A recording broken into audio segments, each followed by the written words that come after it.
So hello बच्चों party नमस्कार आदाब सत श्री अकाल and keep you I hope you are well and doing great. Welcome to SSP the finest and the easiest way to learn the concept, the channel and the place where you can feel the physics and then you realize that you are an Mohammed with the subject. Welcome to Chanakya नीति's last episode my dear बच्चा लोग. ये है chapter number 14 day 14 episode 14 और आज हम लोग करने वाले हैं कंप्लीट सेमीकंडक्टर का chapter and that too in one shot जैसा कि चाणक्य नीति के अंदर लगातार चल रहा है. आई होप आप लोग बहुत बढ़िया तरीके से अपनी प्रिपरेशन करते जा रहे हैं. एंकल में स्प्रेन है बच्चा लोग जिसकी वजह से मैं खड़े होकर के नहीं पढ़ा सकता. इस वजह से ये रिकॉर्डिंग वीडियोस मैं आप लोगों को दे रहा हूँ. अगर ऑलरेडी मैं बात करूँ तो प्रचंड बैच में भी हाल ही में नीट में मैंने पूरा कराया था, लेकिन फिर भी सीबीएसई वाले स्टूडेंट्स के लिए, बोर्ड वाले स्टूडेंट्स के लिए बाबा एसएसपी हमेशा हार्डवर्क करते हैं. आप लोगों के लिए लगातार मैं रहता हूँ. सो ये चैप्टर एक बार फिर से आप लोगों के सामने रखने जा रहा हूँ. Trust me you will be in love with this chapter because YouTube के इतिहास में या कहीं पर भी देख लीजिए इस चैप्टर का हर जगह पर नाम ऐसा होता है कि यार ये चैप्टर बहुत टफ चैप्टर है, प्राण निकाल देता है. लेकिन if you start preparing your chapter from this platform, chapter like electronic semiconductor, आपको इस चैप्टर से प्यार हो जाएगा. चलिए बिना समय लिए हुए चैप्टर को स्टार्ट कर देते, क्योंकि लाइव सेशन होता तो बहुत सारी मैं बातें करता. लाइव में आऊँगा सीबीएसई का 2023 का पेपर का पूरा सोल्यूशन कराने और अपना सैंपल पेपर लेकर के आप लोगों के सामने आऊँगा. एक दिन का और मौका दीजिए, आज हम पूरा चैप्टर इसको पढ़ते हैं. मैं भी आपको आगे बढ़ेंगे तो बहुत सारे इसके अंदर से रिलेटेड टॉपिक हैं वो भी बता दूंगा. एंड साथ ही साथ एनसीईआरटी के पेज वाइज हमने कौन कौन से टॉपिक को कवर किया हम वो भी करेंगे. प्रीवियस ईयर क्वेश्चन करेंगे, एमसीक्यूज करेंगे और असर्शन रीजन करने वाले. सबसे पहले हम पूरे चैप्टर के कॉन्सेप्ट को पक्का करने वाले हैं. तो आइए शुरुआत करते हैं. लेक्चर की hand retain notes, that is very very important points बच्चा. लेक्चर के हैंड रिटेन नोट्स टेलीग्राम में डेली दिए जाते हैं. अगर आप मिस कर रहे हैं तो बहुत बड़ी गलती कर रहे हैं. हैंड रिटेन नोट्स जो मैं यहाँ लिखता हूँ वो आप टेलीग्राम से जाकर के डाउनलोड कर सकते हैं. लिंक डिस्क्रिप्शन बॉक्स में है. कुछ भी दिक्कत होती है आप मुझे इंस्टाग्राम पर डीएम कर सकते हैं. That is such and physics. Chapter की शुरुआत करते हैं बच्चा लोग. चैप्टर के अंदर सबसे पहले बात आती है कि sir why semiconductor is so special. आज के अगर 10, 20, 25, 30 साल पहले ही देखिए तो कंप्यूटर के स्क्रीन काफ़ी बड़े होते थे. मोबाइल फ़ोन भी काफ़ी मोटे मोटे होते थे. वो नोकिया का एक फ़ोन आपको याद होगा जिसमें सांप खाने वाला गेम आप लोग खेलते थे. पापा अक्सर आपके काम से आते थे तो मोबाइल छीन लेते थे. तब की टेक्नोलॉजी और अब की टेक्नोलॉजी में ज़मीन आसमान का अंतर है. और ये टेक्नोलॉजी में जो ज़मीन आसमान का अंतर है वो सेमीकंडक्टर की वजह से ही पॉसिबल है. सारी चीज़ें चिप पर हो गई, सारी चीज़ें एक पतली सर्किट के फॉर्म में हो गई. And that happened because of semiconductor. But ये सेमीकंडक्टर क्यों इतना स्पेशल है कि टेक्नोलॉजी को इतना बूस्ट कर गया, उसका एक बहुत ही छोटा सा कारण समझाता हूँ आपको. चैप्टर में मजा आ जाएगा. और इस चैप्टर को पकड़ करके रखना, ये थीम है चैप्टर का कि जनरली करंट जो बनता है बच्चा वो मोशन ऑफ इलेक्ट्रॉन से बनता है. अगर ये कंडक्टर, इस कंडक्टर में जो इलेक्ट्रॉन है ये चलने लगेंगे तो करंट बन जाएगा. इसको चलाने के लिए हम यहाँ पर बैटरी लगाएंगे. V is equal to IR, Ohm's law आप जानते हो. तो इस बैटरी के इम्पैक्ट में ये सारे इलेक्ट्रॉन मोशन करने लग गए. अब आप मुझे बताओ क्या इस इलेक्ट्रॉन को आप पकड़ सकते हो, कंट्रोल कर सकते हो? नहीं. There is no control. You cannot control these motion of electron. Why? Because they are depending on this voltage.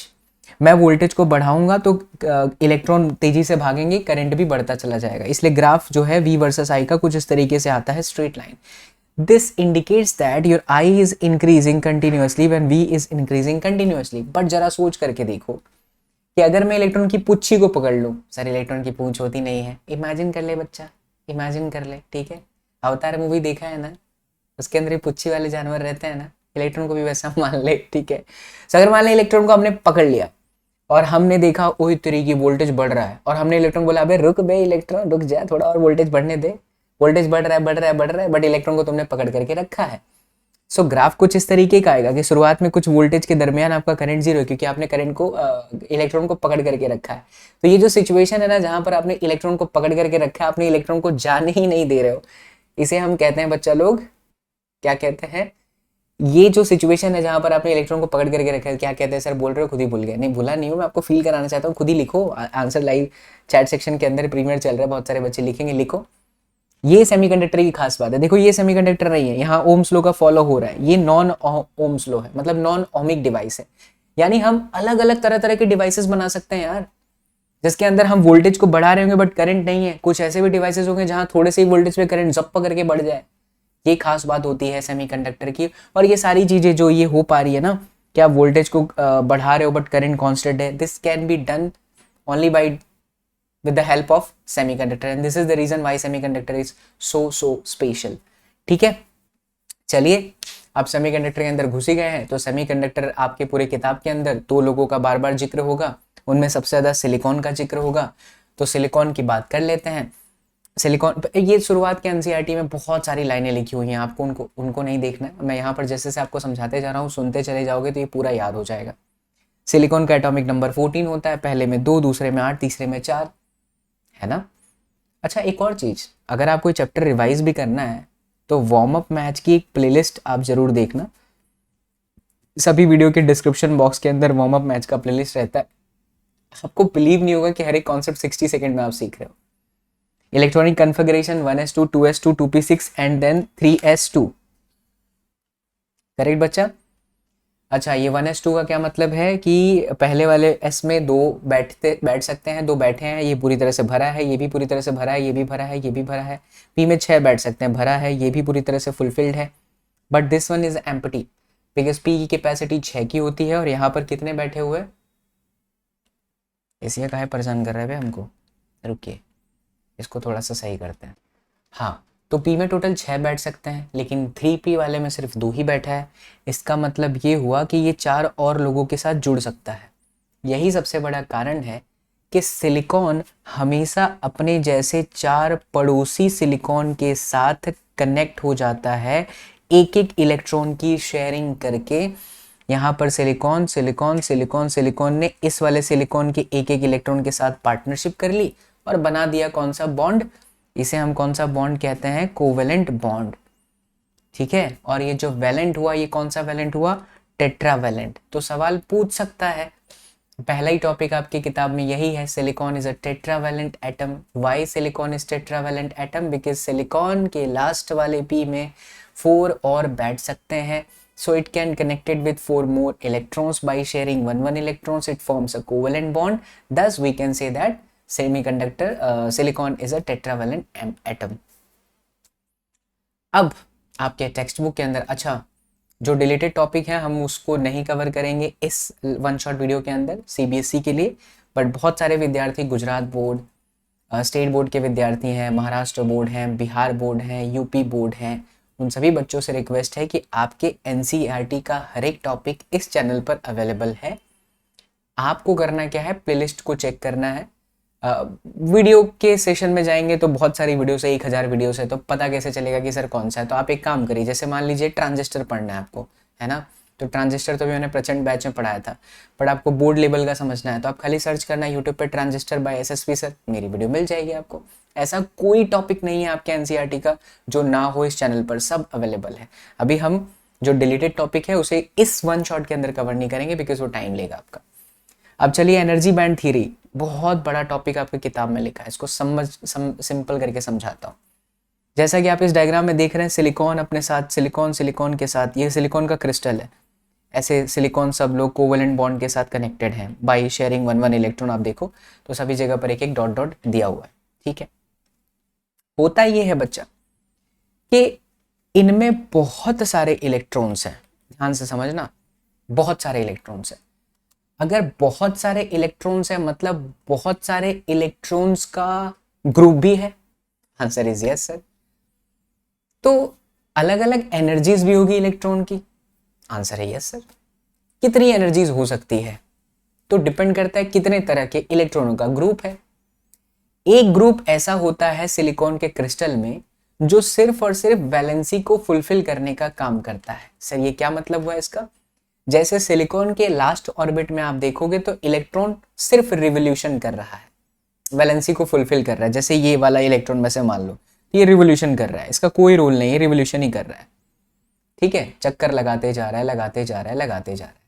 और एक वो इलेक्ट्रॉन होगा कि जब ये कोवेलेंट बॉन्ड टूट जाते हैं बिकॉज ऑफ यहाँ पर पोटेंशियल का डिफरेंस या बिकॉज ऑफ इलेक्ट्रिक फील्ड या कह दीजिए because of thermal kinetic energy, जब ये बॉन्ड टूटता है तो इलेक्ट्रॉन क्या हो जाते हैं, यहाँ से निकल जाते हैं और इलेक्ट्रॉन क्या हो जाते हैं बच्चा लोग, फ्री हो जाते हैं। तो 2 तरह के ग्रुप बने, एक वो जो सिर्फ वैलेंसी को पूरा कर रहे हैं, चक्कर लगा रहे हैं, वो टूट के बाहर नहीं निकलते, और एक वो इलेक्ट्रॉन जो टूटकर बाहर निकल जाते हैं। जरा सोचिए, जो टूटकर बाहर निकल जाते हैं उसे हम कहते हैं फ्री इलेक्ट्रॉन। क्या फ्री इलेक्ट्रॉन दौड़ सकता है, तभी तो वो फ्री है भाई, आंसर यस सर। अगर वो फ्री इलेक्ट्रॉन दौड़ सकता है इसका मतलब है कि वो हाईली एनर्जेटिक वाला डिपार्टमेंट है, आंसर इज यस सर। तो जो भी ऐसे इलेक्ट्रॉन होंगे जो फ्री इलेक्ट्रॉन होंगे उनका जो ग्रुप ऑफ एनर्जी पट्टा है, उनके जो ग्रुप ऑफ एनर्जी लेवल है, उसे हम कह देंगे कंडक्शन एनर्जी बैंड। बहुत सिंपल भाषा में देखिए, ध्यान से समझिए। सिलिकॉन का क्रिस्टल है, उसमें कुछ इलेक्ट्रॉन्स फ्री हैं। जो इलेक्ट्रॉन्स फ्री हैं उनकी एनर्जी बहुत हाई एनर्जी होती है, तभी तो कंडक्ट कर पाते हैं इलेक्ट्रिसिटी को। तो उनके ग्रुप का एक एनर्जी लेवल बना दीजिए और उसका नाम दे दीजिए कंडक्शन एनर्जी बैंड। ये रहा कंडक्शन एनर्जी बैंड, इसी नाम दे दो इसको।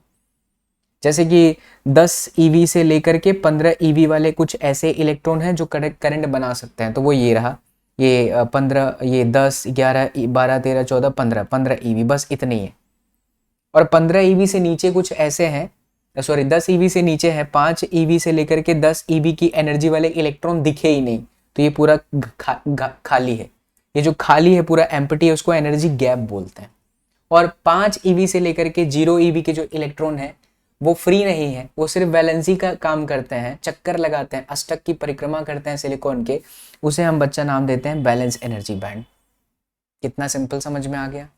3 तरह के एनर्जी बैंड होते हैं, एक वो जो बैलेंस बैंड बोले जाते हैं, फिर बैलेंस बैंड से ऊपर जिस तरह के एनर्जी के कोई इलेक्ट्रॉन पाए ही नहीं जाते, और एक वो जो कंडक्शन एनर्जी बैंड के होते हैं। बोहर मॉडल साहब यही तब था कि हायर से जब लोअर में जाता है तो एनर्जी को रिलीज करता है, और लोअर से जब हायर में जाता है तो एनर्जी को एब्सॉर्ब करता है, और जब रिलीज करता है तो वही फ्रीक्वेंसी के फॉर्म में, वही फोटोन के फॉर्म में चीज़ें बाहर निकल जाती हैं, राइट। अब जरा समझना बच्चा कि ये जो एनर्जी गैप है, ये जो एनर्जी बैंड थ्योरी है, यहीं पर से डिफाइन किया गया कि कंडक्टर किसे कहते हैं, सेमीकंडक्टर किसे कहते हैं और इंसुलेटर किसे कहते हैं। सोच के देखो, इंसुलेटर का मतलब क्या कि बैलेंस के इलेक्ट्रॉन यहाँ फ्री हो ही नहीं पाते होंगे। इंसुलेटर आप किसे कहते हो? इंसुलेटर आप उसे कहते हो जिसके अंदर करंट फ्लो नहीं करता। तो भाई करंट इसलिए नहीं फ्लो करता होगा बिकॉज फ्री इलेक्ट्रॉन्स होते ही नहीं होंगे, मतलब कि ये बेचारे यहाँ पहुंच ही नहीं पाते होंगे, मतलब कि ये गैप बहुत बड़ा होता होगा। तो जब एनर्जी गैप बहुत ज़्यादा हो तो वो इंसुलेटर होता है, एनर्जी गैप बहुत छोटा हो वो कंडक्टर होता है, और कंडक्टर की एनर्जी गैप से बड़ा लेकिन इंसुलेटर से छोटा एनर्जी गैप हो उसे हम सेमीकंडक्टर कहते हैं। इस लाइन को अच्छे से कहीं पर लिख लेना कि काम आएगा। इस चैप्टर से थियरिटिकल पोर्शन ज़्यादा आता है, न्यूमेरिकल बहुत ना के बराबर होता है, इक्का दुक्का क्वेश्चन न्यूमेरिकल बेस्ड होता है, that we will understand here in this class, don't worry. तो ये एनर्जी बैंड थियरी। चमक गया बच्चा लोग, चमकीला है, बोलो श्री अम्बे माते की जय। आगे बढ़ते हैं। Now the concept of holes. यहाँ से समझ लीजिए कि थियरी स्टार्ट हो चुकी है और 2 मार्क्स में क्वेश्चन लिखने को आ सकता है। तो होल क्या होता है सेमीकंडक्टर के अंदर? जैसा कि आप मेरे नोट्स में देख पा रहे हैं, हैंड रिटन नोट्स के अंदर, कि यहाँ पर हमारे पास में सिलिकॉन का एक क्रिस्टल है और सारे के सारे कोवेलेंट बॉन्ड के अंदर सारे इलेक्ट्रॉन्स बैठे हुए हैं। मैं शुरुआती सिचुएशन के बारे में इमेजिन करूँ, 0 केल्विन टेम्परेचर के बारे में इमेजिन करूँ, तो 0 केल्विन टेम्परेचर पे सारे इलेक्ट्रॉन्स अंदर बैठे हुए हैं। There are no free electrons. If there are no free electrons, कोई फ्री इलेक्ट्रॉन्स नहीं है, इसका मतलब है कि इस में से कोई भी करंट नहीं बन सकता है बच्चा। अब फ्री इलेक्ट्रॉन्स ही नहीं है भाई साहब, तो करंट कहाँ से बनेगा बच्चा लोग? तो अगर करंट नहीं बन सकता है, ज़्यादा चश्मे में से ही लग रहा है, अगर करंट नहीं बन सकता है इसका मतलब क्या है कि ये किसकी तरह बिहेव कर रहा है? इंसुलेटर की तरह। ये एमसीक्यू बन सकता है कि at 0 kelvin temperature semiconductor behaves like insulator. But think about it कि जैसे ही टेम्परेचर थोड़ा सा बढ़ा, मान लो कमरे का तापमान, तो जैसे ही कमरे का तापमान आता है तो तापमान आने की वजह से कुछ एनर्जी आ जाती है। वो एनर्जी मैं यहाँ लिखने जा रहा हूँ, वो एनर्जी होता है 3/2 kBT, जहाँ पे जो kB होता है वो बोल्ट्जमैन कांस्टेंट होता है 1.38 10⁻23 जूल पर मोल पर केल्विन। जितनी एनर्जी आने की वजह से वाइब्रेशन आना स्टार्ट हो जाता है इस कोवेलेंट बॉन्ड के अंदर। तो जब वाइब्रेशन आ रहा है तो वाइब्रेशन से झटका लगेगा, झटका लगने से बॉन्ड टूट जाएंगे, बॉन्ड टूट जाएगा तो इलेक्ट्रॉन फ्री हो जाएंगे। बच्चा, जहां से इलेक्ट्रॉन निकलेगा वहां पर एक खाली जगह बन जाएगी। ये जो खाली जगह है, इलेक्ट्रॉन टूट गया तो ये बेचारा अनस्टेबल हो गया, तो ये खाली जगह क्या बोलेगा? मुंह खोल करके खड़ा हो जाएगा कि भैया कोई और आ जाए, मैं उसको खा लूं। Getting my point? तो वास्तव में ये जो वैकेंसी है यही होल है, और इसकी टेंडेंसी क्या है? To trap the another electron to make this silicon stable, silicon का क्रिस्टल स्टेबल। तो ये जो वैकेंसी है बच्चा, ये इलेक्ट्रॉन को अट्रैक्ट कर लेती है। तो क्या ये रियल पार्टिकल है? आंसर है नहीं, बट क्या पार्टिकल की तरह बिहेव करती है? आंसर है यस। कैसा? पॉजिटिव की नेगेटिव? तो इसका आंसर है पॉजिटिव। क्यों? क्योंकि ये दूसरे इलेक्ट्रॉन को अट्रैक्ट करती है, इसीलिए ये पॉजिटिव पार्टिकल की तरह बिहेव करती है। बट रियलिटी में बच्चा लोग होल जैसा कोई पार्टिकल नहीं होता। कहानी को फिर से सुनिए, ये सारे की पॉइंट्स अगर आप इसे याद रखोगे तो लाइफ टाइम तक you will remember this topic, you will remember this entire chapter. पहला पॉइंट, 0 केल्विन टेम्परेचर पर कोई भी फ्री इलेक्ट्रॉन नहीं है, इसलिए ये इंसुलेटर की तरह बिहेव करता है। रूम टेम्परेचर पर 3/2 kBt एनर्जी की वजह से वाइब्रेशन आता है, ऑसिलेशन होता है, बॉन्ड टूट जाता है, इलेक्ट्रॉन फ्री हो जाते हैं। बहुत सारे इलेक्ट्रॉन्स बहुत सारे छोटे छोटे होल से बाहर निकलते हैं। ये होल चाहता है कि इलेक्ट्रॉन तुम फिर से आके बैठ जाओ, तो ये जो होल है वैकेंसी, ये पॉजिटिव पार्टिकल की तरह बिहेव करता है बट रियल पार्टिकल नहीं होता। कुछ लोगों को लगता है सर होल अलग हो गया, ऐसा नहीं है। अब इसका कॉन्सेप्ट यहाँ देखिए समझाया मैंने। जैसे सिलिकॉन है, इलेक्ट्रॉन इलेक्ट्रॉन और यहाँ से एक इलेक्ट्रॉन जा चुका है, तो यहाँ बचा है होल। तो होल वास्तव में अपने साथ पूरा सिलिकॉन का एटम ही लेके चल रहा है भाई, ये ऐसे अलग से निकल नहीं जाता है। इसीलिए mass of hole is greater than mass of electron, because यहाँ पर इलेक्ट्रॉन इलेक्ट्रॉन और है और सिलिकॉन खुद है। हाँ, फ्री इलेक्ट्रॉन जो होता है वो अलग से निकल जाता है, लेकिन होल अलग से नहीं निकलता। इसीलिए होल को कहते हैं कि बेटर मोबाइल चार्ज कैरियर्स नहीं है, बट इलेक्ट्रॉन अच्छा चार्ज कैरियर होता है। Got my point? Very good बच्चा लोग। तो ये है आपका कॉन्सेप्ट ऑफ होल्स। अब आइए देखिए आगे का टॉपिक कि सेमीकंडक्टर के अंदर इम्प्यूरिटी का क्या फर्क पड़ता है। जैसे आप दूध में पानी मिला देते हो तो दूध की थोड़ी बहुत प्रॉपर्टी चेंज हो जाती है, बट ऐसा तो है नहीं ससुरा कि पूरे दूध के अंदर पनिया ही मिला देते हो, तब तो दूध की वाट लग जाती है। तो एक प्रॉपर रेशियो होता है। तो इम्प्यूरिटी यानी कि कुछ बाहर से मिला देना। जैसे सिलिकॉन है, सिलिकॉन में कुछ और मिला देना, वो इम्प्यूरिटी है। दूध में पानी मिलाना, पानी दूध के लिए इम्प्यूरिटी है। तो बेस्ड ऑन इम्प्यूरिटी सेमीकंडक्टर दो तरह का होता है, एक एन टाइप सेमीकंडक्टर, दूसरा होता है पी टाइप सेमीकंडक्टर। जब एन टाइप सेमीकंडक्टर बनाना होता है तो हमें पेंटावेलेंट इम्प्यूरिटी मिलानी पड़ती है, और जब पी टाइप सेमीकंडक्टर बनाना हो तो ट्राईवेलेंट इम्प्यूरिटी ऐड करनी पड़ती है। यहाँ से आपके टॉपिक ऐसे स्टार्ट होंगे कि अगर आप एक समझोगे थियरी तो दूसरा तुम्हें समझ में आ जाएगा, इसलिए बहुत ध्यान से सुनना। और बाहर से कुछ मिलाने पर बन रहा है, इसीलिए इन्हें एक्सट्रिंसिक सेमीकंडक्टर कहा जाता है। और एक होता है बच्चा लोग इंट्रिंसिक सेमीकंडक्टर, जो कि पूरी तरह से प्योर होता है। Means what? कि अगर आपके पास सिलिकॉन सिलिकॉन सिलिकॉन का क्रिस्टल है तो आपका इंट्रिंसिक है। अगर आपके पास सिलिकॉन सिलिकॉन के अंदर फॉस्फोरस और फिर सिलिकॉन कुछ और मिला दिया तो फिर ये आपका एक्सट्रिंसिक है। अब बाहर से मिलाने के प्रोसेस को डोपिंग बोलते हैं। अभी एक टॉपिक समझते हैं, आइए देखिए। तो एन टाइप समझेंगे, फिर पी टाइप आपको अपने आप समझ में आएगा, बहुत ध्यान से सुनना। ये the first one is the N type semiconductor. So बच्चा, एन टाइप सेमीकंडक्टर बनाने के लिए हमें डॉपिंग प्रोसेस करानी पड़ती है। डॉपिंग का मतलब कि हम बाहर से डॉप कराएंगे इम्प्यूरिटी को। तो हमने क्या किया कि सिलिकॉन का जो पूरा अच्छा सा खासा क्रिस्टल था, इसमें यहाँ बीच में से सिलिकॉन को बाहर करके हमने फॉस्फोरस मिला दिया। अब फॉस्फोरस पेंटावेलेंट है क्योंकि 15 होता है इसका एटॉमिक नंबर, तो लास्ट वाले में 5 है, इसीलिए फॉस्फोरस पेंटावेलेंट है। अब ध्यान से सुनना कि व्हेन दिस, ये लिखने के लिए आता है भाई, इसलिए ध्यान से सुनिए कैसे लिखा जाता है थियरी को। To make N type semiconductor we have to add the pentavalent impurity as a phosphorus. Now write down the phosphorus का, मैं पॉइंट्स बता रहा हूँ कैसे लिखना है। फॉस्फोरस का पॉइंट लिखिए कि atomic number of phosphorus is 2, 8 and then 5. So in the last orbit we can see that there is 5 electron. Because of that 5 it is known as pentavalent impurity. Now when the silicon was there, so silicon was connected with the 4 neighboring silicons. But when the pentavalent comes, तो pentavalent comes with the 5 electrons. See this बच्चा लोग, तो 4 electron phosphorus का 4 silicon के साथ bond बना लेगा, while 1 electron will be free. Are you getting my point? I repeat my sentence.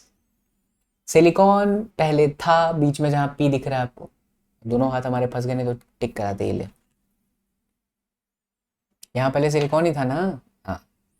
तो सिलिकॉन पहले सिलिकॉन के साथ 4 लोग कनेक्टेड थे, बट फॉस्फोरस है अपने साथ 5 लेकर के, ढिचकियाँ हूँ। और पहले से सिलिकॉन 4 था, तो 4 सिलिकॉन आजू बाजू के 4 सिलिकॉन के साथ फॉस्फोरस के 4 जुड़ गए, लेकिन एक इलेक्ट्रॉन क्या है, फ्री है।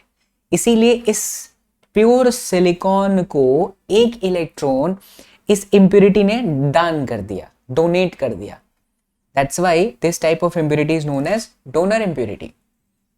अब अगर एक इम्प्योरिटी आती तो अपने साथ एक इलेक्ट्रॉन फ्री लेकर के आता, ऐसे दो आते तो दो फ्री इलेक्ट्रॉन लेकर के आते, तीन आते तो तीन फ्री इलेक्ट्रॉन हो जाते। बट ससुरा ऐसे कितने आ गए? तो इसके लिए एक फिक्स रेशियो होता है कि 1 मोल प्योर सिलिकॉन के अंदर 10 पावर 17 इम्प्योरिटी ऐड कराई जा सकती है। ये रेशियो याद रखिएगा। और 10 पावर 17 इम्प्योरिटीज अपने साथ बच्चा लोग 10 पावर 17 फ्री इलेक्ट्रॉन्स लेकर के आएगा, राइट। तो 10 पावर 17 फ्री इलेक्ट्रॉन्स आने की वजह से number density of electron is greater then number density of holes, इसीलिए करंट इलेक्ट्रॉन की वजह से ज्यादा बन जाएगा, ठीक है, और होल की वजह से कम बनेगा। जो कि पहले इंट्रिंसिक में इलेक्ट्रॉन और होल सेम हुआ करते थे, आई और आई एच रहता था। अब क्या है कि इलेक्ट्रॉन की संख्या अधिक है, इसीलिए करंट भी इलेक्ट्रॉन की वजह से बनेगा। क्यों इसको एन टाइप सेमीकंडक्टर कहा जाता है? क्योंकि इलेक्ट्रॉन पर साइन नेगेटिव होता है, इसी वजह से इसका नाम पड़ता है negative type semiconductor, which is N type semiconductor. I E is greater than I H. आप सोचिए इसमें तीन तरह के इलेक्ट्रॉन्स हो गए, तीन तरह के एनर्जी लेवल। वैलेंस बैंड पहले से था, कंडक्शन बैंड पहले से था, और ये जो फास्फोरस अपने साथ लेके आया डोनर, फ्री इलेक्ट्रॉन लेकर के आया। इसीलिए डोनर की जो एनर्जी लेवल है वो कंडक्शन के नजदीक होगी, क्योंकि इसमें फ्री इलेक्ट्रॉन्स है, और फ्री इलेक्ट्रॉन्स है इसका मतलब है it should be near to conduction band. ये सवाल आपके नीट में बहुत बार पूछा है, आपके बोर्ड एग्जामिनेशन में एमसीक्यू में आ सकता है कि बताइए इनमें से क्या सही है। चार डायग्राम दे देगा और बोलेगा कि which one is correct for N type semiconductor. तो यू शुड रिमेंबर कि एन टाइप सेमीकंडक्टर के अंदर डोनर नजदीक होता है सी के। फटाफट बोलता हूँ, सारे पॉइंट्स को ध्यान से देख लीजिए। जो मैं लिखा हूँ बच्चा लोग, अगर इतना ही आप याद रखते हैं आपके एग्जाम के लिए बहुत है, ये बहुत है, ठीक है। ध्यान से सुनना, एकदम अच्छे से सुनना, बोलने जा रहा हूँ। To make N type semiconductor we have to add pentavalent impurity like a phosphorus 15, last में 5 है, तो it is coming with the 5 electrons, 4 connected with the silicon neighboring atoms while 1 will be free. Because of this free electrons it is known as donor impurity. 1 mole pure के अंदर 10 power 17 मिला सकते हैं. So this 10 power 17 comes with the 10 power 17 electrons. Ultimately what happens, number of electrons is greater than number of holes. So current due to electron becomes greater than current due to holes. Because यहाँ पर electron है, electron की sign minus होती है, and because of that it is known as n type semiconductor. I is greater than IH. That's it. अब देखिए P type semiconductor, बहुत ही simple. P type semiconductor बनाने के लिए हम ट्राई वैलेंट इम्प्योरिटी मिलाते हैं, जिसके लिए हमने एल्यूमिनियम का यूज किया। हमने यहाँ से एक सिलिकॉन को हटाया और हम एक एल्यूमिनियम लगा दिए। एल्यूमिनियम के एटॉमिक नंबर 2 8 और 3, 2 8 10 और 3 13, लास्ट में 3 है, इसलिए ट्राई वैलेंट कहा जाता है। अब जरा सोचिए, एल्यूमिनियम हटा तो पहले था कौन? सिलिकॉन, और सिलिकॉन कितने के साथ कनेक्टेड था? 3 के साथ। तो एल्यूमिनियम भी 4 के साथ कनेक्टेड था, तो एल्यूमिनियम को भी 4 के साथ कनेक्ट होना चाहिए। बड़े बेचारा अपने साथ लास्ट में 3 ही लेकर के आया, तो 4 के साथ तो कनेक्ट हो जाएगा, 3 के साथ कनेक्ट हो जाएगा, लेकिन एक यहाँ पर होल बन जाएगा, तो यहाँ पर एक होल हो गया। अब ये होल किसी और एक इलेक्ट्रॉन को एक्सेप्ट कर सकता है, इसलिए इसको एक्सेप्टर इम्प्योरिटी कहा जाता है। एक मोल के अंदर 10 पावर 17 इम्प्योरिटीज मिला सकता है। एक इम्प्योरिटी आता तो एक होल बनता, 2 इम्प्योरिटी आते तो 2 होल बनता, 3 इम्प्योरिटी आते तो 3 होल बनता, तो 10 पावर 17 इम्प्योरिटी अपने साथ 10 पावर 17 होल बना देगा, जिससे NH की संख्या बढ़ जाएगी, Na छोटा हो जाएगा, जिससे करंट ड्यू टू होल्स बढ़ जाएगा। अच्छा, इसे पी टाइप क्यों कहते हैं? क्योंकि होल जो होता है वो पॉजिटिव की तरह बिहेव करता है, positive particle, because it is attracting electrons.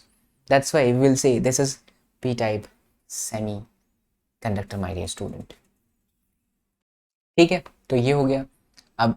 अब इसमें भी 3 एनर्जी लेवल है ही, एक तो वैलेंस बैंड, एक कंडक्शन बैंड, लेकिन एक एक्सेप्टर है EA। एक्सेप्टर में होल्स है, और होल्स कहाँ होते हैं? वैलेंस बैंड के पास में। क्यों? क्योंकि वैलेंस बैंड में ज़्यादातर इलेक्ट्रॉन्स और होल्स का काम होता है इलेक्ट्रॉन को खा जाना, इसीलिए बेचारा नज़दीक बैठता है इसके। दोनों ही डायग्राम में डिफरेंस देखिए, इसमें जो है बच्चा कंडक्शन के नज़दीक में डोनर है, और इसमें बैलेंस के नज़दीक में है। ठीक है, ये हो गया। अब आइए एक टॉपिक जो मैं चाणक्य के अंदर इंक्लूड कर रहा हूँ, दैट इज़ रिकॉम्बिनेशन रेट। इसे टेक्निकली कहा जाता है मास एक्शन लॉ। सिंपल भाषा में समझाता हूँ, इस पर से न्यूमेरिकल आया भी हुआ है। आपके NCERT का जो 14.2 14.3 है वो इसी पर बेस्ड है। देखिए होता क्या बच्चा लोग कि जितनी तेजी से इलेक्ट्रॉन और होल पेयर बनता है उतनी तेजी से इलेक्ट्रॉन और होल वापस रिकम्बाइन हो जाते हैं। अगर प्योर इंट्रिंसिक सेमीकंडक्टर की बात करें तो जितना Ni उतना NH यानी कि Ni। और ये जो रेट है रिकॉम्बिनेशन रेट किस बात पर डिपेंड करेगा कि कितने इलेक्ट्रॉन और कितने होल की संख्या, उसी पर ना डिपेंड करेगा। तो R proportional to Ne into NH, यानी प्रोपोर्शनल को हटाया तो KNeNH। और अगर इंट्रिंसिक की बात करें तो R प्रोपोर्शनल टू ये सब सेम होता है तो Ni का स्क्वायर, तो दोनों को इक्वल कर दिया तो KNi स्क्वायर बराबर KNeNH, यानी फॉर्मूला निकल के आया Ni का square is equal to Ne into NH। सवाल देखिए, मैं भी दिखाऊंगा अभी कैसे सवाल पूछेगा और आपके डिट्टो किताब के जैसे ही है, नीट में मैं ऑलरेडी करा चुका हूँ ये सारा चीज। तो इंट्रिंसिक सेमीकंडक्टर की नंबर डेंसिटी, इलेक्ट्रॉन की नंबर डेंसिटी एंड होल की नंबर डेंसिटी, ये इक्वेशन आपको याद रखना है। कई बार Ni दिया होगा, NH दिया होगा, Ne पूछ लेगा। कई बार NH पूछेगा, Ni Ne दिया होगा कई बार Ne NH दिया होगा और आपसे Ni पूछ लेगा। तो ये रिकॉम्बिनेशन रेट है, बड़ी लंबी सी कहानी लिखा है किताब में, मत जाइए ऑनलाइन पे, सिंपल याद रखिए। रिकॉम्बिनेशन रेट क्या चीज होती है, तो जितना तेजी से इलेक्ट्रॉन और होल पेयर बनता है, जितनी तेजी से इलेक्ट्रॉन होल पेयर बनता है उतनी जल्दी से इलेक्ट्रॉन और होल वापस रिकम्बाइन हो जाते हैं। तो ये रिकम्बाइन डिपेंड किस पे करता है, नंबर ऑफ इलेक्ट्रॉन्स और नंबर ऑफ होल्स पे। जितना Ni बढ़ रहा है उतना रेट बढ़ेगा। अब अगर इलेक्ट्रॉन्स बढ़ रहा है इसका मतलब है कि होल्स भी तो बढ़ ही रहे हैं अल्टीमेटली, इसलिए Ne इंटू NH पे डिपेंड करता है। आइए, resistivity and conductivity of semiconductor, थोड़ा ध्यान से देखना, यहाँ पर एक बहुत अच्छा पॉइंट निकल करके आएगा। तो J is equal to NeVd, ये फॉर्मूला हम सब जानते हैं। And then J is equal to NE, Vd की जगह पर म्यू इंटू ई, ये कहाँ से आया? तो म्यू बेसिकली मोबिलिटी होता है, जो कि हमने चैप्टर नंबर 3 में पढ़ा है। So Vd is equal to mobility multiply by E, right. और J का एक और फॉर्मूला होता है sigma into E, we have already discussed in chapter number 3। तो सिग्मा J बराबर sigma into E NE and then Vd की जगह पर म्यू ई। तो बच्चा देखिए क्या कट रहा है, ई से ही कट गया, तो सिग्मा आ गया NE and then mu. Sigma basically conductivity है, और कंडक्टिविटी का जब हम उल्टा करते हैं तो रेजिस्टिविटी आ जाता है, तो 1 NE इंटू म्यू आया। अच्छा, अब इंट्रिंसिक सेमीकंडक्टर की बात करो तो कंडक्टिविटी का जो फॉर्मूला होगा Ni, N की जगह पर Ni और फिर E और फिर mu E plus mu H. क्यों ऐसा? म्यू ई क्या है? Mobility of electron, and mu H क्या है? Mobility of holes. मतलब कि जब इंट्रिंसिक सेमीकंडक्टर होगा तो कंडक्टिविटी का फॉर्मूला ये लगाइए, उसमें इलेक्ट्रॉन और होल दोनों की वजह से चलता है करंट, राइट। और जब आप एक्सट्रिंसिक की बात करते हो और इलेक्ट्रॉन की बात करते, एन टाइप की बात करते हो, तो उसमें म्यू ई होता है सिर्फ, there is only electron, so there is only mobility of electron. And in p type of semiconductor there is mu h, the mobility of holes, and number of e की जगह पर nh हो जाएगा। Clear है point? तो ये equation याद रखिए, बहुत चांसेस कम है बोर्ड में इससे न्यूमेरिकल पूछ ले, बट अगर पूछ लिया तो घबराना नहीं है, because you have the equation, because you have the Chanakya नीति ऑल एपिसोड। चलो, तो ये चीज हो गया बच्चा। आइए आगे बढ़ते हैं मेरे लाल बाल गोपाल, बोलो श्री अम्बे माते की जय। Yes, this topic is very very interesting, और बहुत अच्छे से मैंने प्रचंड बैच में ये पूरा लिख लिख करके समझाया है, आज मैं फिर से बताने जा रहा हूँ। And to be very honest बच्चा, अब तक बोर्ड में मैंने इतना ज़्यादा अच्छे तरीके से ये पॉइंट लिख करके आप लोगों को कभी नहीं बताया है। हाँ, 2004 में बहुत था ही नहीं यूट्यूब, मतलब चैनल नहीं था। 2017-18 में जो मैंने पढ़ाया था तब मैंने पढ़ाया था ऐसा।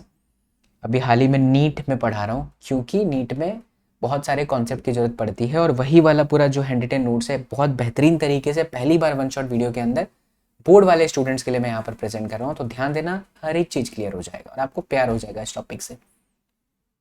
एक एक पॉइंट देखो, यहाँ पर की पॉइंट है, इसको देख लोगे ना तो पूरा थ्योरी तुम्हें याद हो जाएगा, तुम्हें किताब उठाने की जरूरत नहीं पड़ेगी।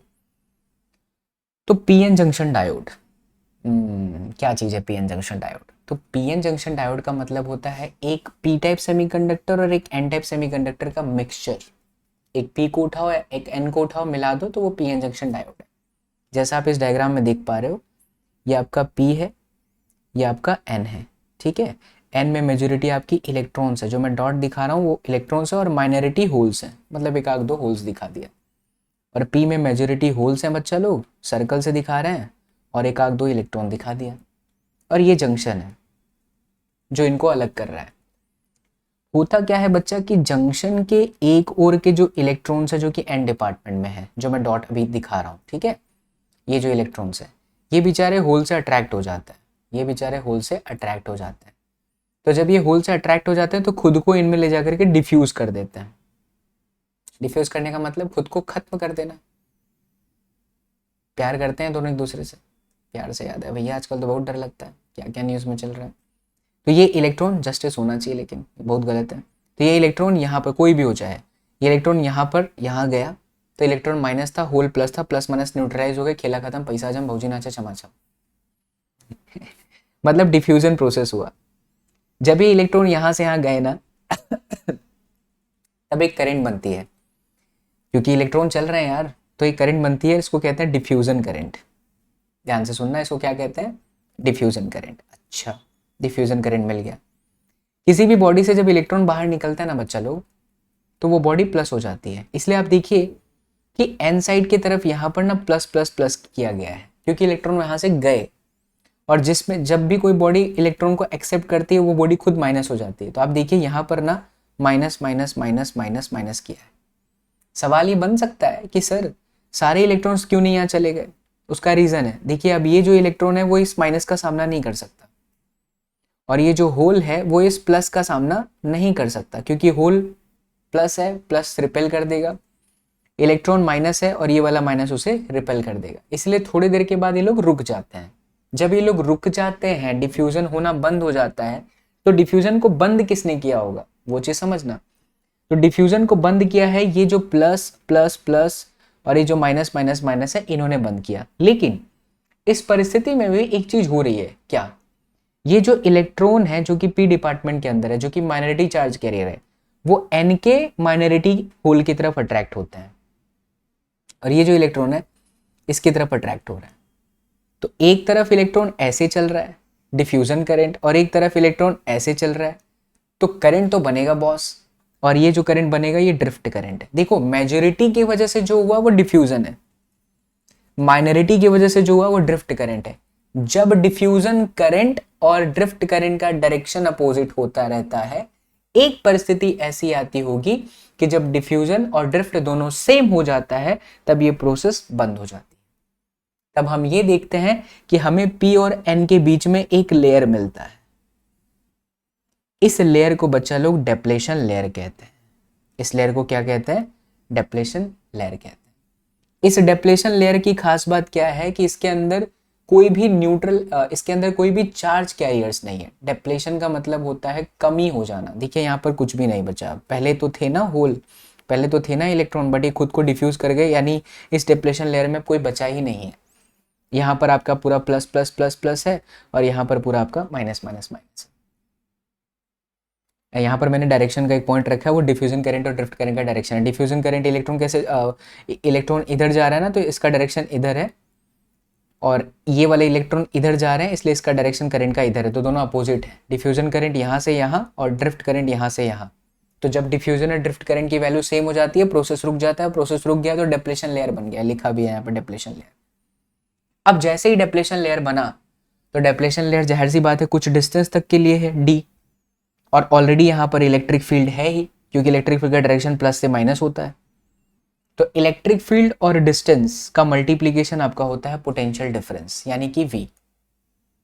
बट बच्चों ये जो पोटेंशियल डिफरेंस है वो तो यार ये प्लस और माइनस का जो प्लेट है पूरा, मतलब ये पूरा प्लस प्लस प्लस एक प्लस मान लो, ये पूरा माइनस माइनस माइनस एक माइनस मान लो, तो ये पोटेंशियल डिफरेंस तो जनरली यहाँ के इलेक्ट्रॉन्स को रोक रहा है और यहाँ के होल्स को रोक रहा है। तो ये तो एक बैरियर की तरह काम कर रहा है। पॉइंट है, मेक सेंस। जबकि जनरली तो हम सब ये पढ़े हैं कि भैया जो पोटेंशियल डिफरेंस होता है वो इलेक्ट्रॉन को चलाता है, सपोर्ट करता है। लेकिन ये लोग तो ये वाला एन इसको रोक रहा है, ये एन डिपार्टमेंट के इलेक्ट्रॉन को ये माइनस रोक दे रहा है चलने से, और ये होल को ये रोक दे रहा है प्लस। तो ये जो प्लस और माइनस पोटेंशियल डिफरेंस है, यानी ये जो वोल्टेज है जो ईडी की वजह से आ रहा है, ये एक पोटेंशियल बैरियर की तरह काम करता है। इसीलिए इसे कहा जाता है पोटेंशियल बैरियर। यानी कि पीएन जंक्शन डायोड, यानी कि जब पी और एन को मिला दिया जाता है तो ऑलरेडी एक छोटा सा पोटेंशियल अंदर बैठ जाता है, जो इलेक्ट्रॉन को चलने नहीं देता, होल को चलने नहीं देता। तो सवाल ये है कि इस पोटेंशियल बैरियर की वैल्यू कितनी होती है। याद कर लीजिए, सिलिकॉन होता है तो 0.7 वोल्टेज, जर्मेनियम होता है तो 0.3 वोल्टेज। ये है पीएन जंक्शन डायोड का सिंबल। अब यहां पर इसको थोड़ा थियोरेटिकली समझिए कि पोटेंशियल बैरियर का मतलब क्या हुआ? पोटेंशियल बैरियर का मतलब हुआ जब तक तुम सिलिकॉन के डायोड को एक्टिव करना चाहते हो, जब तक कि तुम 0.7 वोल्टेज से ज़्यादा वोल्टेज नहीं दे देते, तब तक करंट उसमें से नहीं दौड़ेगा, क्योंकि यही potential barrier is acting like अ काटने वाला voltage, cut in voltage, because 0.7 voltage is what? Potential barrier. It will not allow the current until you give the voltage higher than this 0.7 voltage, and same happens with the germanium. अब बहुत सारे बच्चों को, even मैं live पढ़ाता हूँ तब भी ये दिक्कत आती है कि भैया ये डायग्राम हमारे किताब में बना रहता है, समझ में नहीं आता ऐसी लाइन क्यों है और ये क्या है। आज आपको समझ में आएगा, ध्यान दीजिए।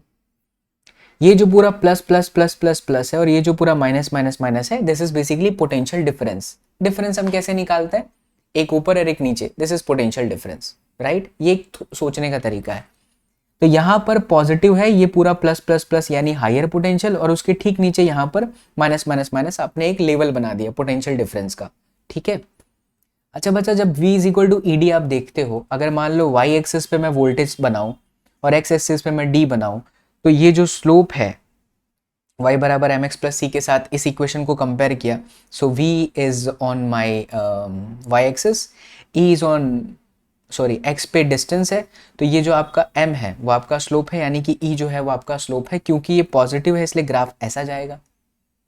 इसीलिए ये जो लाइन है ये आपका पोटेंशियल डिफरेंस हो गया, और ये जो लाइन है आपका डिस्टेंस हो गया, और ये जो लाइन है वो आपका इलेक्ट्रिक फील्ड हो गया। So this is a graph of potential barrier, distance and electric field.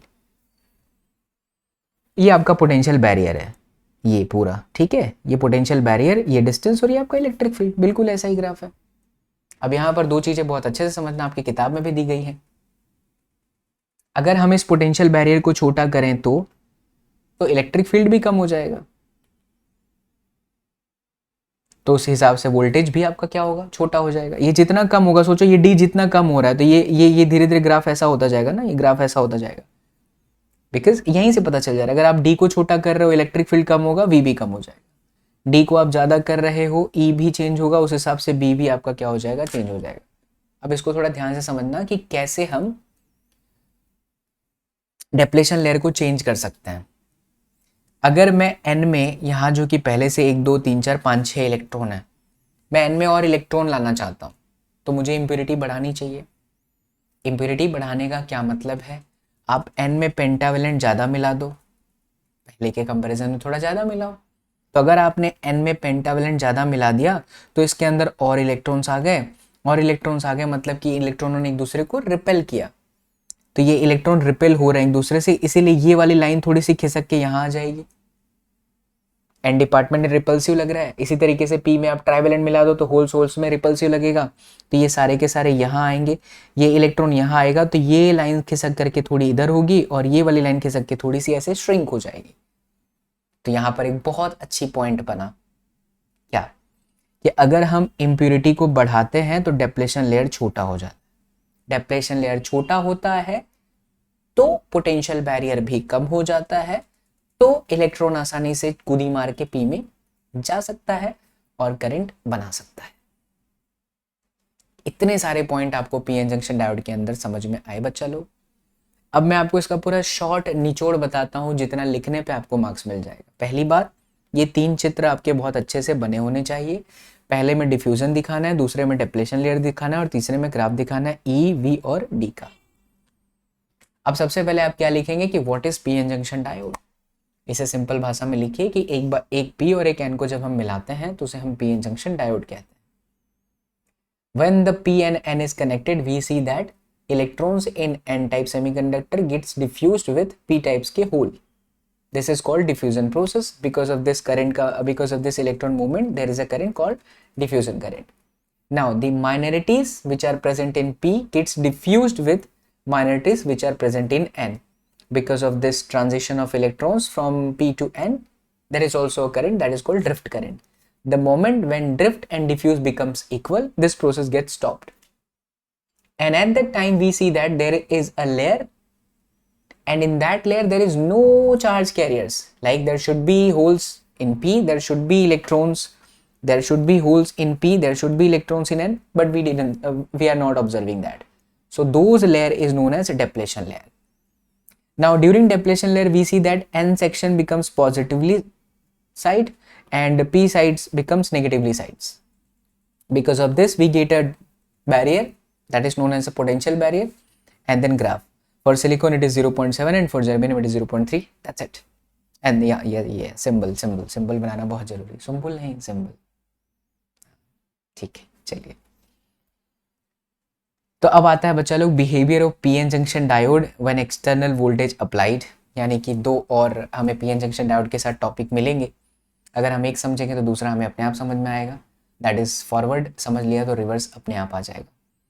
देखिए बच्चा, फॉरवर्ड बाइसिंग ऑफ डायोड क्या होता है? फॉरवर्ड बाइसिंग ऑफ डायोड का मतलब होता है जब आप पी टाइप को पॉजिटिव के टर्मिनल के साथ जोड़ो और एन टाइप को नेगेटिव के साथ जोड़ो. मेरी भाषा में कहो तो ये ट्रू कनेक्शन है. मतलब कि पी टाइप आपका कनेक्टेड है प्लस के साथ, एन टाइप आपका कनेक्टेड है माइनस के साथ. तो इसे हम कहते हैं forward biasing. During this connection what happens, if you see the external voltage plus से माइनस ऐसा है और इंटरनल पोटेंशियल बैरियर प्लस से माइनस ऐसा है, दोनों अपोजिट डायरेक्शन में है, तो नेट वोल्टेज घट जाएगा, नेट बैरियर घट जाएगा. तो जो आपका पहले पोटेंशियल बैरियर इतना था, इतने ये इस तरीके से था, ये डिस्टेंस पर था, अब वो कम हो जाएगा, कितना हो जाएगा. अगर वो इतना रह जाएगा तो जाहिर सी बात है इलेक्ट्रॉन से कूद के होल्स में आसानी से पी में जा सकते हैं इलेक्ट्रॉन्स. अगर इलेक्ट्रॉन जा सकते हैं तो करंट बनेगा. इसीलिए हम इसे कहते हैं फॉरवर्ड बाइसिंग डायोड. इसमें करंट बनता है. पॉइंट्स लिखा हुआ है, पहले फॉरवर्ड बाइसिंग बता दो क्या है. नेट पोटेंशियल बैरियर कम हो जाता है, more electron can jump N से P, we get a current of order of milliampere. ये है आपका फॉरवर्ड बाइसिंग. रिवर्स बाइसिंग में ठीक उसका उल्टा. अब फॉरवर्ड बाइसिंग की कैरेक्टरिस्टिक ये लिखने को आती है बच्चा ग्राफ, और ये प्रैक्टिकल भी है. देखिए ग्राफ बनाने के लिए बहुत सिंपल तरीका. यहाँ पर पीएन जंक्शन डायोड के साथ पैरेलल में एक वोल्टमीटर लगाया है जो वोल्टेज मापेगा, और यहाँ पर सीरीज में एक एमीटर लगाया है जो करंट मापेगा, और ये आपका वेरिएबल वोल्टेज है. तो ग्राफ देखा गया, रीडिंग देखी गई वोल्टेज और करंट की. ये रीडिंग आपको नहीं लिखनी है, ये समझाने के लिए सिर्फ है. आपको ये डायग्राम बना के डायरेक्टली ग्राफ बनाना है. ये आपको ये बताता है कि 0 वोल्टेज था, करंट 0 है, 1 वोल्टेज है, करंट 0 है, 2 वोल्टेज है, 0 है. बट 3 वोल्टेज पर करंट बना, 4 वोल्टेज पर करंट बना, 5 वोल्टेज पर करंट बना. यानी initially we were increasing the voltage but we are observing the current is 0. This is happening because of silicon का पोटेंशियल बैरियर विच वॉज 0.7. लेकिन यहाँ पर बैरियर जो है 2 वोल्टेज है, समझाने के लिए. रियलिटी में 0.7 है. इसलिए आप देखेंगे कि वोल्टेज वर्सेस करंट का ग्राफ ऐसे है. करंट 0 है, 0 0, फिर सडनली ये बढ़ गया. जिस पर्टिकुलर पॉइंट पर से ये वोल्टेज बढ़ता है, क्योंकि घुटने की जैसा दिखता है, इसलिए इसे नी वोल्टेज कहा जाता है, थ्रेशोल्ड वोल्टेज कहा जाता है, कट इन वोल्टेज के नाम से भी जानते हैं. हो गया फॉरवर्ड बायसिंग कैरेक्टरिस्टिक. अब आइए रिवर्स बायस कैरेक्टरिस्टिक पर चलते हैं. तो रिवर्स बायस कैरेक्टरिस्टिक का मतलब बच्चा उल्टा कनेक्शन. यानी बैटरी क्या पीएन जंक्शन डायोड के पी को माइनस के साथ जोड़िए और एन को प्लस के साथ जोड़िए. उल्टा कनेक्शन, ठीक है, फॉल्स कनेक्शन. होगा क्या कि यहाँ पर प्लस से माइनस डायरेक्शन इधर है और इधर पोटेंशियल बैरियर ऐसा है, दोनों का डायरेक्शन सेम है. इससे ओवरऑल पोटेंशियल बैरियर बढ़ जाएगा. जो पहले इतना था अब पोटेंशियल बैरियर इतना हो गया. पोटेंशियल बैरियर के बढ़ने से डेप्लेशन लेयर भी फैल जाएगी, तो इलेक्ट्रॉन को कूदी मार के यहाँ जाने में अधिक समस्या का सामना करना पड़ेगा, जिसकी वजह से करंट बहुत ही कम बनती है, माइक्रो एम्पेयर के फॉर्म की बनती है, और जो बनती भी है वो कांस्टेंट रहती है. और वो किसकी वजह से बनती है तो वो रीजन भी देख लीजिए. पी में माइनॉरिटी इलेक्ट्रॉन्स था और एन में माइनॉरिटी कौन था, होल था. ये आपका प्लस है तो यहाँ प्लस हो जाएगा, ये आपका माइनस है तो यहाँ माइनस हो जाएगा. तो बच्चा ये प्लस इस होल को पुश करता है, रिपेल करता है, और ये माइनस इस इलेक्ट्रॉन को पुश करता है. यानी कि ये होल और इलेक्ट्रॉन का यहाँ कहीं रिकॉम्बिनेशन होता है, क्योंकि ये लोग कम है, माइनॉरिटी चार्ज कैरियर की वजह से ऐसा हो पाया. तो इसीलिए जो करंट बनती है वो बहुत ही कम बनती है, इनफैक्ट ना की बराबर बनती है, और वो माइक्रो एम्पेयर के फॉर्म की बनती है. और जो करंट बन रही है माइनॉरिटी की वजह से वो कांस्टेंट रहती है. इसको सैचुरेशन करंट कहते हैं, कई बार डार्क करंट भी कहा जाता है. VBR breakdown voltage. क्या है ब्रेकडाउन वोल्टेज, वो हम कैरेक्टरिस्टिक में समझते हैं. आइए देखिए, अगेन इसकी कैरेक्टरिस्टिक समझने के लिए हमने पीएन जंक्शन डायोड के पैरेलल में एक वोल्टमीटर लगाया और साथ में सीरीज में यहाँ पर लगा दिया एमीटर, बिल्कुल उसके जैसा ही. अब एक्सपेरिमेंट आप कर रहे हो तो 0 वोल्टेज पे करंट 0 है, फिर आप वोल्टेज बढ़ा रहे हो, देखो करंट कांस्टेंट है. करंट कांस्टेंट क्यों है, क्योंकि रिवर्स बायस था. रिवर्स बायस में माइनॉरिटी की वजह से करंट बह रही थी, लेकिन देखा गया कि अचानक किसी वोल्टेज के बाद ना करंट सडनली देखो बढ़ना शुरू हो गया। ये देखिए कांस्टेंट है कांस्टेंट है कांस्टेंट है, फिर सडनली किसी पर्टिकुलर पॉइंट पर ये बढ़ गया। तो ये जो पर्टिकुलर पॉइंट पर बढ़ जाता है ये आपका बोला जाता है ब्रेकडाउन वोल्टेज। और ये दो कारणों से होता है ब्रेकडाउन, एक जेनर और एक होता है एवलांच, जो कि आपके सिलेबस में नहीं है बट फिर भी थोड़ा सा शॉर्ट में इंफॉर्मेशन दे देता हूँ ताकि आप समझ पाओ। जेनर का मतलब होता है इम्प्योरिटी को ज़्यादा कर दो, यहाँ लिखा भी है मैंने, देखिए इम्प्योरिटी को ज़्यादा कर दो। इम्प्योरिटी ज़्यादा करेंगे तो डेप्लेशन लेयर कम हो जाएगा, तो बहुत ही छोटे से वोल्टेज पर ही बच्चा लोग, डिस्टेंस देखिए इतना कम है एंगस्ट्रॉम कि आपका इलेक्ट्रिक फील्ड इतना हो जाएगा 2 × 10⁻10 एंगस्ट्रॉम 10⁻−10 होता है, तो आपका इलेक्ट्रिक फील्ड इतना हो जाएगा। क्या ये इलेक्ट्रिक फील्ड पावरफुल है? आंसर है यस। अभी ये इलेक्ट्रिक फील्ड इतना पावरफुल है कि पी और एन के आसपास के डिप्लेशन लेयर कोवेलेंट बॉन्ड को आसानी से तोड़ देता है, ब्रेकिंग ऑफ कोवेलेंट बॉन्ड, जिससे ज़्यादा से ज़्यादा चार्ज कैरियर बाहर निकलते हैं, इलेक्ट्रॉन्स बाहर निकलेगा तो करंट ऑटोमेटिकली बढ़ जाएगा। यही रीज़न है कि यहाँ पर आपको सडनली करंट बढ़ता हुआ दिख रहा है, और इस तरीके से बढ़ा हुआ करंट जेनर इफेक्ट की वजह से आता है, इसे कहते हैं ब्रेकडाउन वोल्टेज। एक और तरीके से हमें ऐसा करंट मिल सकता है, मतलब ये रीज़न आप पढ़ रहे हो कि क्यों ऐसा मिला। एक तो जेनर होता है, दूसरा होता है एवलांच।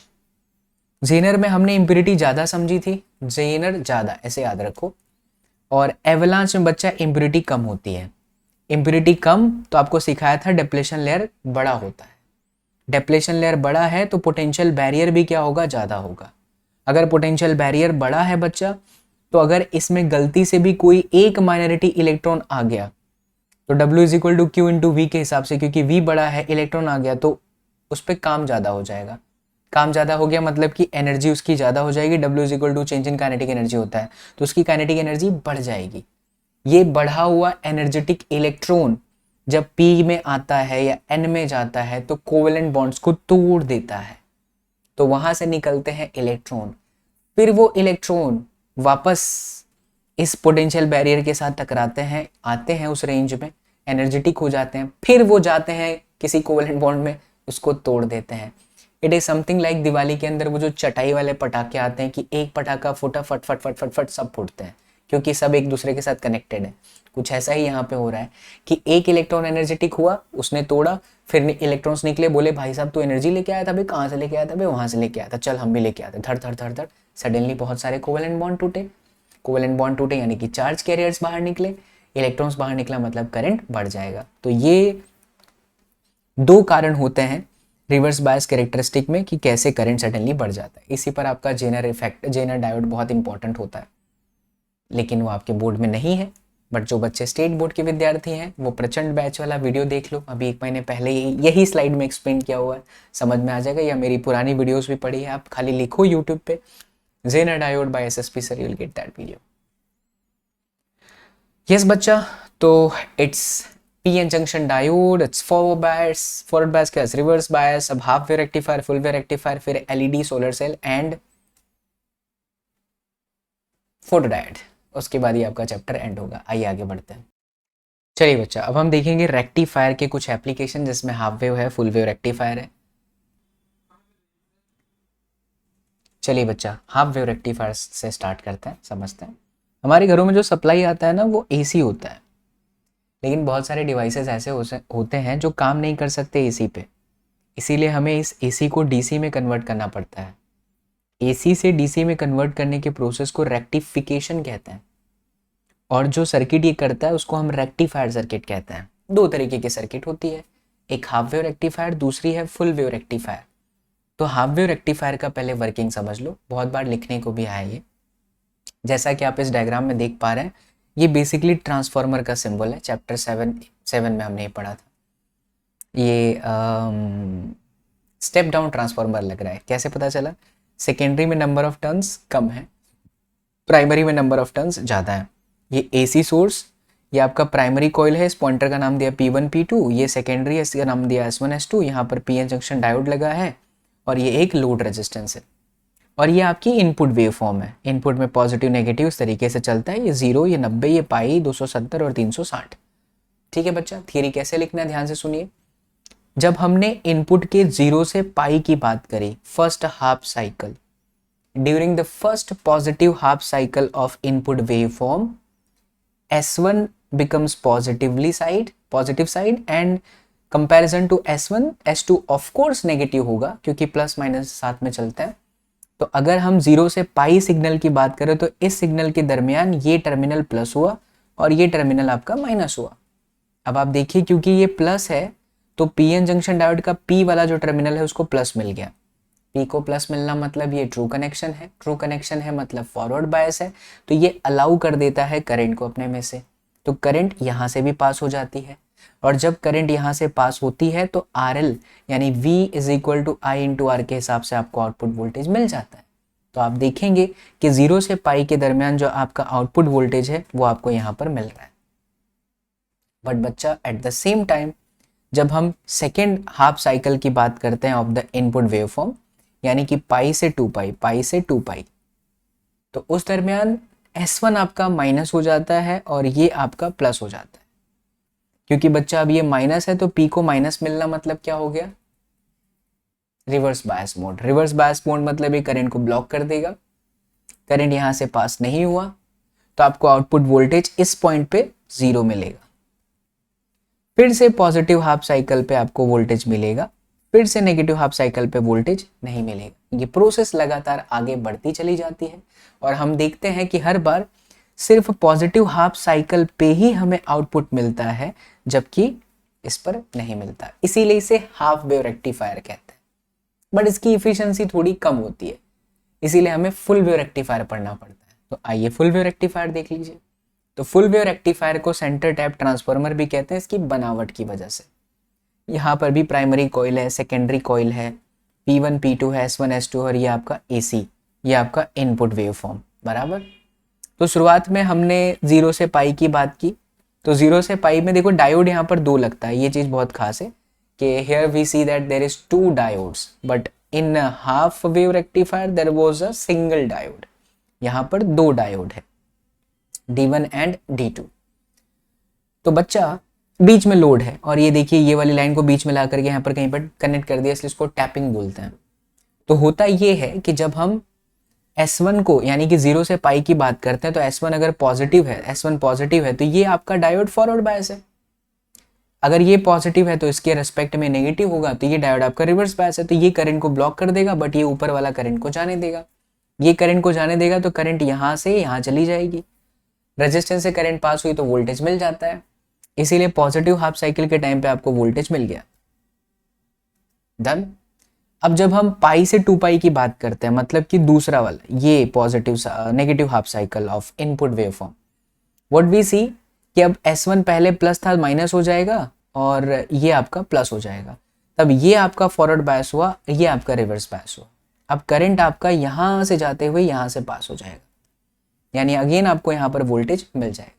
तो हम क्या देख रहे हैं कि नेगेटिव में भी हमको वोल्टेज मिल गया, फिर पॉजिटिव आया वोल्टेज मिलेगा, ऊपर वाला फॉरवर्ड बायस हो जाएगा, फिर नेगेटिव होगा नीचे वाला फॉरवर्ड बायस होएगा। हर बार एक डायोड फॉरवर्ड बायस में रह जाता है जिसकी वजह से हमें वोल्टेज मिल जाता है।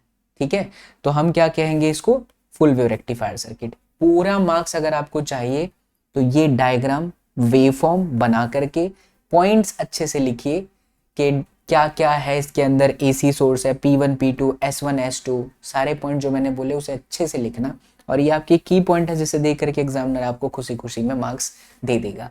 जस्ट मैंने अभी सिलेबस चेक किया बच्चा, तो अकॉर्डिंग टू CBSE का latest paper pattern and curriculum आपका LED फोटो डायोड और ये सारी चीज़ें सिलेबस में नहीं है, तो वो हम अभी कंटिन्यू नहीं करेंगे। यहाँ पर आपका पूरा कॉन्सेप्ट खत्म होता है। बट मैं फिर से कहना चाहूँगा जो भी बच्चों को इन टॉपिक में दिक्कत है, अभी 20-25 दिन भी नहीं हुआ है, 5 तारीख को ही प्रचंड बैच के अंदर मैंने अलग से 3 घंटे 44 मिनट का सेमीकंडक्टर का लेक्चर डाला है। सब कुछ है, जेनर डायोड सब कुछ है, सब कुछ है। इवन यही वाली स्लाइड है, देखिए मैं आपको दिखाता हूँ, ये देखिए फिल्टर सर्किट है, जेनर डायोड है, फिर LED है, फोटो डायोड है, सोलर सेल है, ट्रांजिस्टर है, क्या चाहिए सब कुछ है।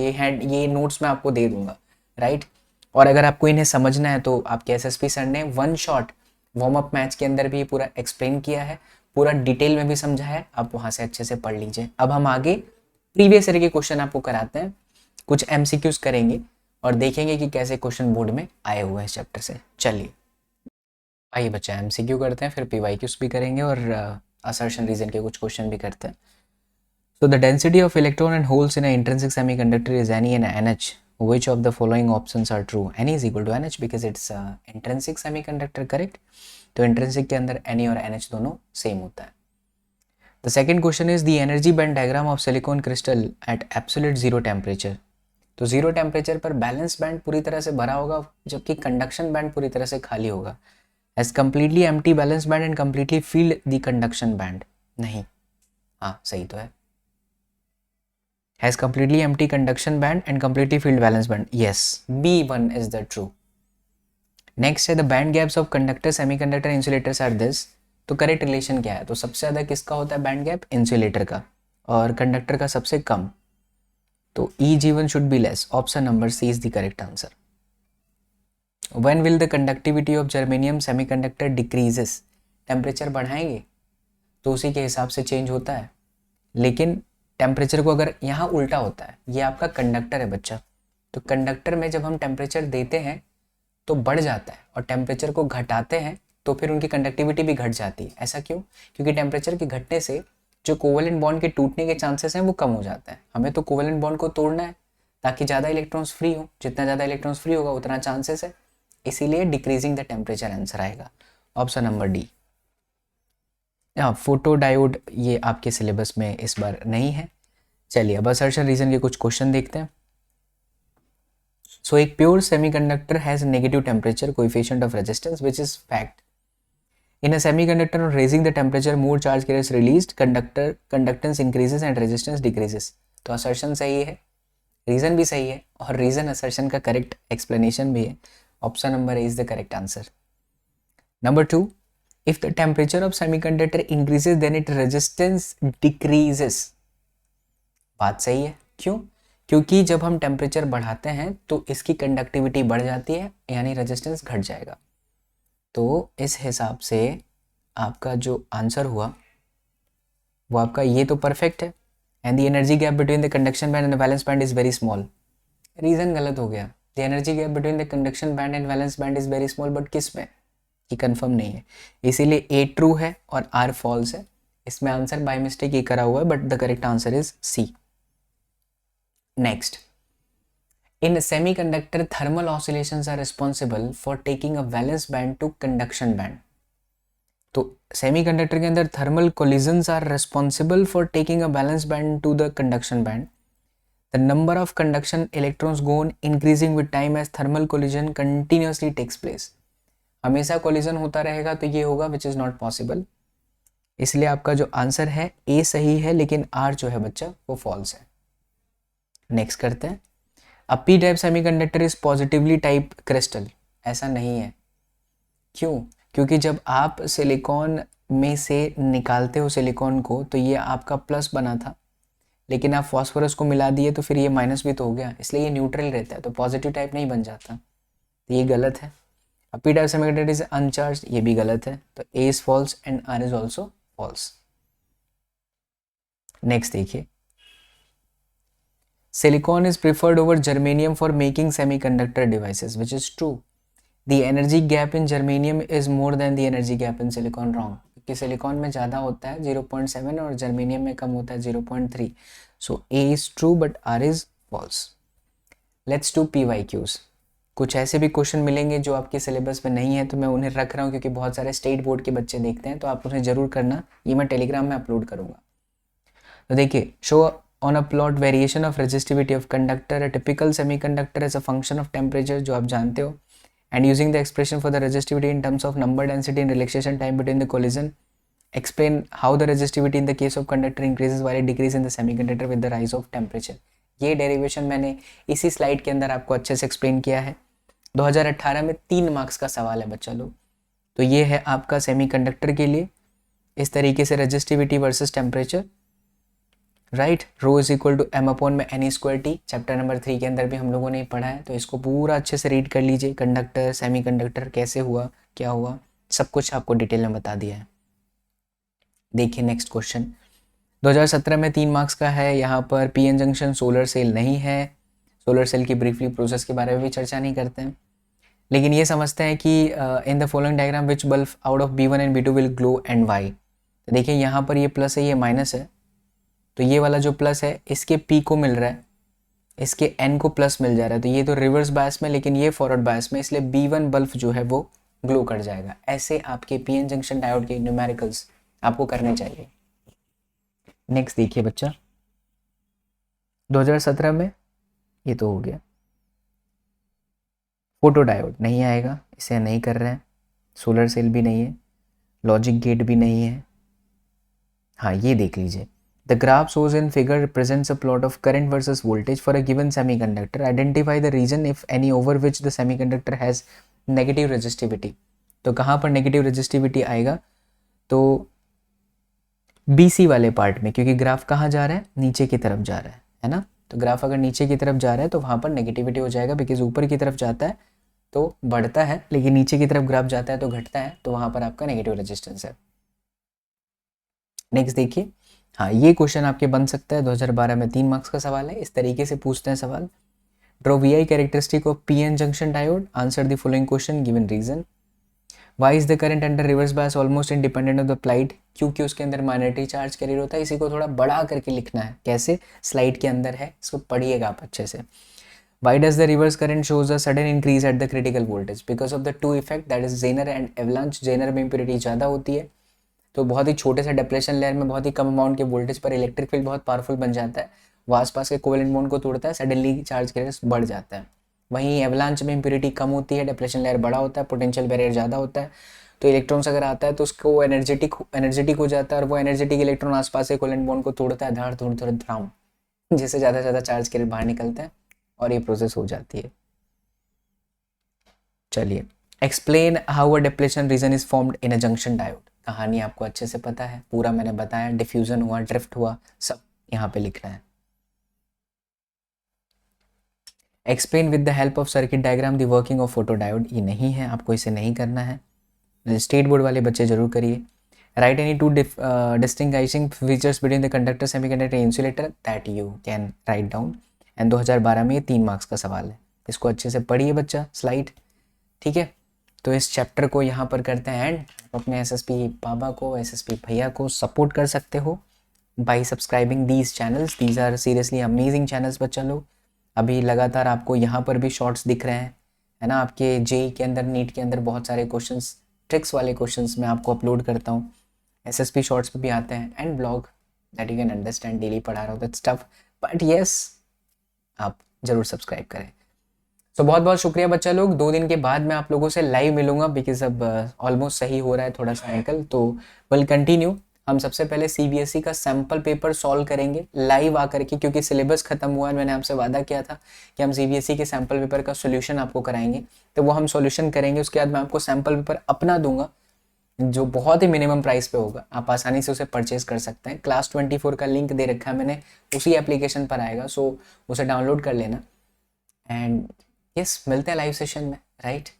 फाइनली आपका चाणक्य नीति 14 एपिसोड में चाणक्य नीति 4.0 खत्म होता है।